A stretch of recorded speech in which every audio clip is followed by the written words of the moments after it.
So it is the morning after the storm, and I'm just letting you guys know that we are all good over here. Hurricane Helen hit a Category 4 hurricane last night with wind speeds around 140 miles an hour. So this was a serious hurricane. Luckily for us, it continued to track north, and we just kind of caught the outer edges of it. But I know people along the shorelines and along the coast, they got hit really hard, especially with the storm surge and all the flooding going on. There's people recovering from it right now. So hopefully all you guys that are involved with it are staying safe. But it was a serious one for sure. Definitely a lot of damage was done. We didn't have anything too crazy happen over here, just a lot of winds, a lot of gusts. We did have some pretty good rain, but no major flooding. All the carports are still here, and we just had some fallen twigs and branches and some leaves that we got to clean up. And we had some fallen trees on some roads nearby, but nothing too crazy in our area. So stay safe out there, guys, but it is Florida, so you know there's going to be more to come in the future. So we had a little surprise in the shop this morning. Had a little visitor. Maybe this guy was hiding out from the hurricane, but we have a corn snake that snuck into the shop here. And this dude is pretty cool. It's actually not too often we see snakes. Even though we live out here in Florida, you'd think we'd see snakes all the time, but we have a couple of like the all black racer snakes that come through every now and then. But this is the first time we've seen any, you know, kind of cool snake. Reminds me of Trouser. We got the Florida version of Trouser. All the OGs remember my pet snake Trouser back in Colorado, but this is a corn snake. Pretty cool to see. You can see the pretty vibrant colors on that guy. I believe it's a red or an orange corn snake. Completely harmless, won't hurt you. Oh, look at his belly too. It's like all black and white. That dude is pretty sick. The young, ow, ow, ow. Okay, he's biting me. He's biting me, we're good. The younger me would definitely want to try to keep him, but we're gonna let this guy go now that the storm has passed. Dude freaking nipped me though. I didn't even have a name for him, but it's time for him to go. All right, buddy, stay safe out there. Oh. He says, okay, bye. See ya. So as you guys know, me and Wyatt are racing in Cletus's all-wheel drive shootout. He's bringing his diesel race truck, and I am bringing Eroy, which was formerly the Platycee, but as you guys just saw, we recently took the van body back off of this thing and dropped over 1,000 pounds, so it's gonna be quite a bit quicker without all that extra weight on there. Plus, I got it on these new radials. So I've been working on this thing over the weekend to get it ready, and we're also getting the hatch ready for FL2K as long as the weather holds out, because there's a good chance it might rain this weekend. So we've been working on these two, getting them ready. We're going to be testing tomorrow for the all-wheel drive shootout, and then the actual race is on Wednesday. But if you guys look over here at Eroy, I went ahead and got most of the front exo cage built back out here because I wanted to add the rest of the exo cage back just for safety in case some of these all-wheel drive cars get a little squirrely out there. I'd rather have some protection around me. And right now what we're working on doing is getting the front end put back on this thing because it looks a lot better with the front end, and I think it will help it just a teeny bit with the aerodynamics as well, not having all this stuff, you know, messing with the air. Give it a little smooth path going up and over. So what we were actually going to do, I had this planned out a few months back, is we were going to try to make a fiberglass one-piece front end for Eroy, and we actually had all the factory panels right here bolted up to these 2x4s, and we had this made up so we could send it to get a mold made and get a fiberglass one-piece front end to put onto Eroy, because I thought that'd be really cool. It'd be a little lighter, kind of give it that aerodynamic, you know, stuff back, but just with the time constraint and the price to do it, it's kind of expensive.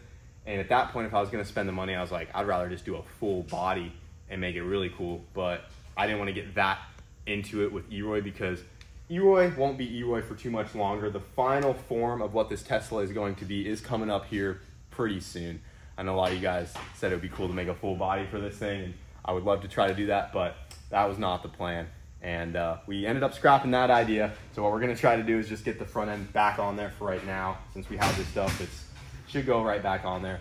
Now, I'm not sure how you guys are, but when I take a car apart or I'm redoing something, all the nuts and bolts or anything that came off, I like to hoard everything just in case I need something later. Yeah, Wyatt likes to throw stuff away. Kyle hoards them, but never puts them back in. Okay, 99% of the time, I don't need 2 of the 5 bolts in. Don't let him fool you, people. I don't need 99% of the stuff, but today, the 1% came through because when we took this apart, I kept all the bracketry for the hood.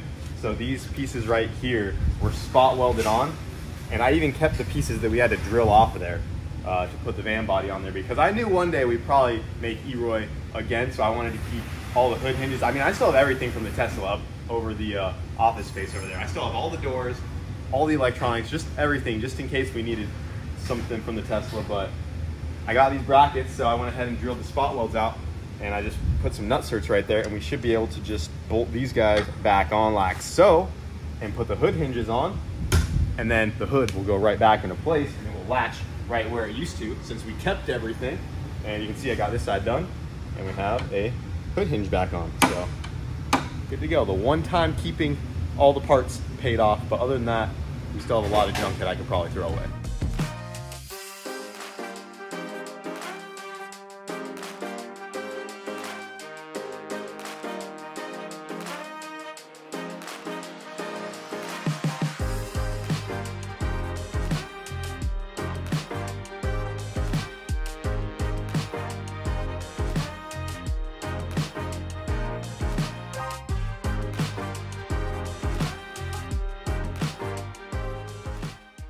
All right, guys, so we got the front end back on Eroy here. I'm gonna have to do something about the headlights though. I'm probably just gonna tape them off right now because we took the headlights apart to build some custom ones for the Platycee. So those are gone. We'll probably just tape over those guys. But real quick, we're gonna throw this thing on the scales because I wanna see how much weight this thing lost, because as the minivan, I looked at a past video when we brought it to Bradenton, it weighed 4950 without me in it. For anyone wondering, she is a heavy girl.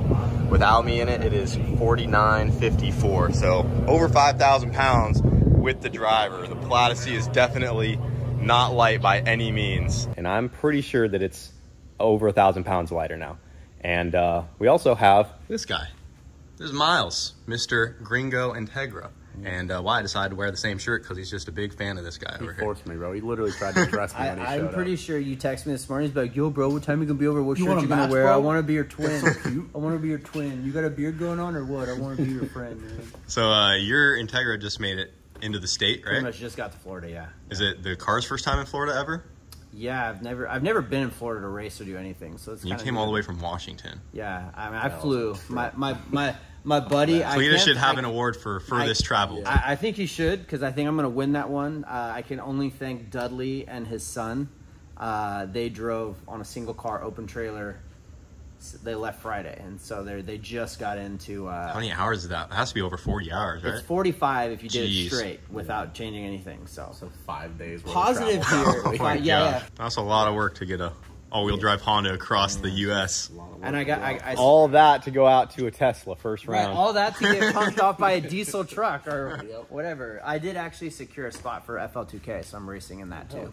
So nice. Well, it's cool to see you down here. Thanks. Well, thanks. Miles' first time at the shop over here. Yep. I don't know if you guys remember, but I met Miles for the first time 2019 at the half mile. I think so. Yeah, half mile. When he had his car out there, he thought my hatch would only go like 150 if I was lucky in the half. I figured 150 is what I said. I looked up to this guy. And he's like, he might go 150, 155, and I was like, screw this guy. Crushing our dreams, bro. I went out there and went almost 170. Yeah, he did. Thank you very much. He did. And now I think he got me beat in the court. You got me beat in the quarter, or am I catching up? What I is? can't remember. I've been 7.500. Yeah, you got us beat. I only been a 59. Just you That's wait, about buddy. it. He's like, just you wait. Put the billet block in. That's A fun fact is I actually used to look up to your Integra a lot because I'd see. Now, Yeah, he's like, no. That guy's Back when I was doing Ricer math, Yeah. and I was comparing setups, like, oh, this car achieves this, so I should be able to. I was always looking at your specific car because I was like, that thing is so fast for how heavy it is. Yeah, it's always. Because anytime you'd be in an interview, you're like, yeah, it's 2,750, 2,800 pounds. And I was like, man, if your car can do that, I figured my hatch could do, pretty good at The hatch did good. I remember 400 less pounds. The hatch did good. Did better than I thought it would back then. Because every time, it's one of those things like everyone's like, yeah, I'm going to do this. And they come out and they're like 30 miles an hour short, right? So then when you're like, you never see someone do it, you're like, yeah, like this is what I normally see a car do. We'll see how it works. But you did lose, what, 4th gear? So you just shoved it in 5th? I think that helped. No, I 2.5'd it. 2.5'd I it, overshot third. I missed third, of course, and I went to 5th gear. That probably helped it the best. No, it did. It picked up almost 4 mile an hour doing that. Yeah, I think it helped. So. This on a fucking Z06, right?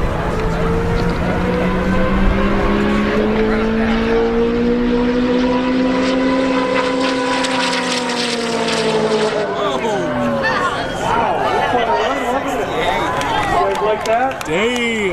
Mile an hour, 168.5. I literally went from 2nd to 5th. I was just telling everyone how cool seeing this operation is. So I'm super impressed. I manage a shop of 8 guys, so for me it's a little different, but I have like a real small, so scaling up to something like this is super cool what you've got. So I look up to you now. Hey. Full circle. Full circle. Full circle. It is pretty wild how that works. Yeah, it is. It's super cool. What do you think she's going to be? 3970. 3970 is your guess? That's my guess. What are you thinking? I have no clue. I'm going to say 38, 35. All right. I think that's pretty good. I'm going to say 3890. 3890, huh? Dang. It's heavier than you thought. No, it's... Plus, bro. What'd you say? 38, 35, I think. She is 3740. It's 3750. Now it climbed up a little bit. 3750 on the nose. So that means it dropped exactly 1,200 pounds. Damn, my guess was almost spot on. It's 3899 with me in it. 3900, it just rolled over. 3900 even. With a full charge, 3970. Right on the money. That's crazy.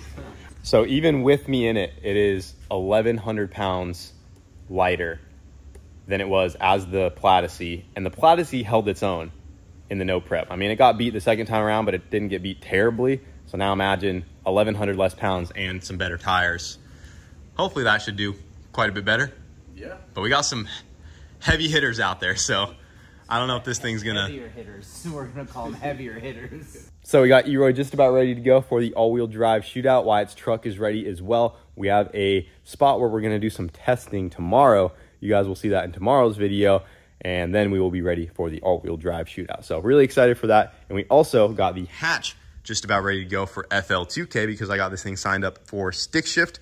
The last thing we're waiting on is the transfer case, and then the all-wheel drive will be hooked up and ready to go. I sent my transfer case to my buddy Aaron Lopez. It was my nice billet housing transfer case. It was the one that started smoking and spitting fluid out of it, if you guys remember that. I sent it to him to have it rebuilt, and I'm finally getting it back because he's driving down and he is racing in the all-wheel drive shootout as well and FL2K. And Aaron Lopez has the other H22 all-wheel drive Civic. He's the guy that developed my billet bell housing right there, the Few H22 crew. So if anyone has a chance at taking home a dub for the Hondas in the all-wheel drive shootout, it's going to be Aaron or Miles in the Integra or one of the other all-wheel drive Hondas out there. The hatch would just be simply outgunned as much as I would love to bring it. But he's coming down with a transfer case, so we'll get that in there. I did take it down the street. I did a couple light pulls with it, just front-wheel drive. I didn't want to smack limiter and repeat the valve drop incident, so kept it nice and safe. I brought it up to about 18 PSI of boost, hazed the tires real nice, and this engine feels really strong and healthy. I mean, this is the H22 that I just got put together, so everything is going great, and this is a slightly bigger turbo than we've ever ran before, just a teeny bit. So this is the turbo I meant to order the first time around before we raced FL2K last year, and I ended up getting the wrong turbo. Now we're on the right turbo. This one should make like 50 to 75 more horsepower than the other one did. We went an 8.7 or 8.9 letting off on the other turbo. I think it would have been like an 8.7 pass. This one we might be able to squeeze like an 8.6, maybe an 8.5. That's a stretch. But either way, the hatch should be able to do high eights pretty easily now, and I think that should be a pretty competitive spot for the stick shift class in the lower bracket. Not the fast stick shift, but the slower bracket, because they split it up based on your qualifying times, and I want to be top qualifier in the second grouping. That's where we're trying to be. But yeah, lots of talking, boys. Just been working on this over the weekend. This is ready to go. Gonna run it with no hood because you guys still want me to do a full exhaust for some reason. You know, maybe I'll do it. We'll see. Comment down below if you want to see a full exhaust. I still like my hood exit. I said that I would always keep a hood exit on the hatch, but seeing this engine bay cleaned up, I don't know. Maybe you guys will get your way one day, but not just yet. We're going to race it like that, and that should do it. Just wanted to give you guys an update video. I wasn't even going to post this stuff because we've just been grinding. I didn't film too much of it, just getting the cars ready for this week. We have a lot of content coming up, but I figured I would give you guys an update, mainly letting you know that we're good from the hurricane and things like that. I know there was a lot of people affected from the hurricane, much worse than we were. Obviously, you guys have seen the flooding going on in North Carolina and everywhere that has been affected along the coastline. So if you guys were affected, you know, I'm hoping everyone out there is staying safe. My heart goes out to anyone affected by this storm. It was really bad, and people are, still, you know, really going through it right now. So with that being said, stay safe out there, guys. Hope you enjoyed today's video, and we have a ton of action coming up this week. And don't forget to get entered in the Cummins giveaway. Every $5 you spend on theboostedboys.com gets you a chance to win the Ram 2500 out there. See you guys later.